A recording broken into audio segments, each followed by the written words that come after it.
किधर को जा रहे हो? जानते भी हो यह मार्ग किधर जा रहा है? यह मार्ग द्वारकाधीश श्री कृष्ण के महलों को जाता है।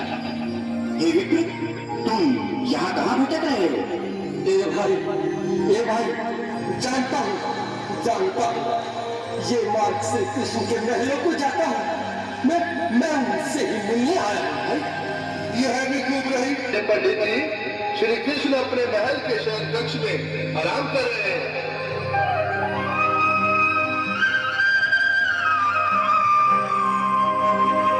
देखो देखो ये गरीबी,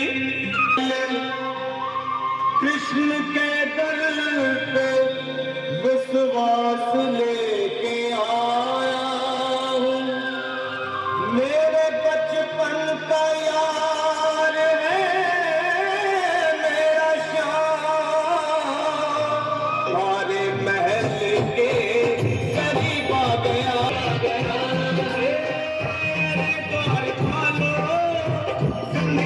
से कह दो कि करके सुधामा गरीब आ गया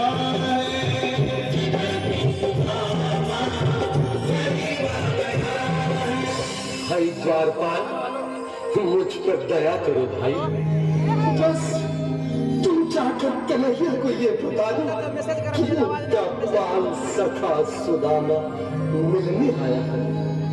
मैं इस फटे हाथ संदेश उस कृष्ण को दे दो, उस कृष्ण को दे दो भाई। फटेहाल ब्राह्मण, तुम्हारे अंग अंग से गरीबी बदहाली झलक रही है। और कहा महाराज श्री कृष्ण, क्षमा करना पंडित जी, हमें अपने प्राणों से हाथ नहीं धोने जो तुम्हारा संदेश द्वारकाधीश तक पहुंचाए।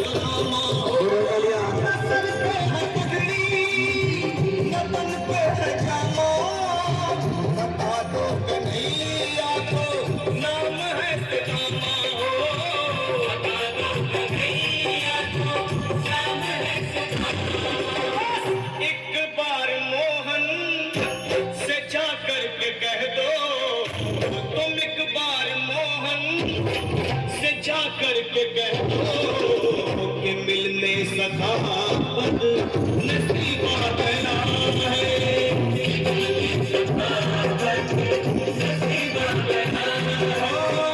अरे द्वारपालो, कन्हैया से कह दो।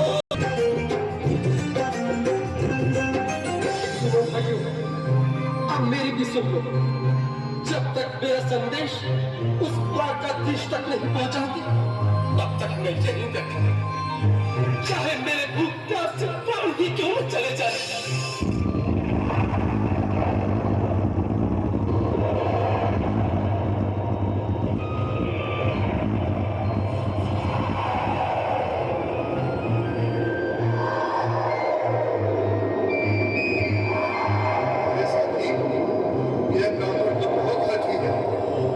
हाँ भैया, सुबह से शाम होने को है पर ये यहाँ से जाने का नाम ही नहीं ले रहा।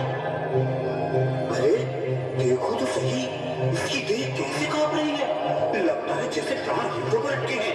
भगवान न करे अगर ब्राह्मण ने यही प्राण त्याग दिए तो, और अगर ये सच में द्वारकाधीश का मित्र हो तो क्या होगा भैया? सही कहते हैं, अगर ब्राह्मण हत्या का पाप लग गया तो पीढ़ियां नरक बोलेंगी। महाराज क्षमा चाहता हूँ, पर कारण ही कुछ ऐसा है। द्वार पर एक ब्राह्मण स्वयं को रुक क्यों गए? आगे बोलो। द्वार पर एक गरीब ब्राह्मण स्वयं को आपका मित्र बताता है, आपसे मिलना चाहता है, अपना नाम सुदामा बताता है। सुदामा? क्या कहा? सुदामा? मेरा बाल सखा सुदामा, मेरे बचपन का मित्र सुदामा, सुदामा, मेरा मित्र सुदामा।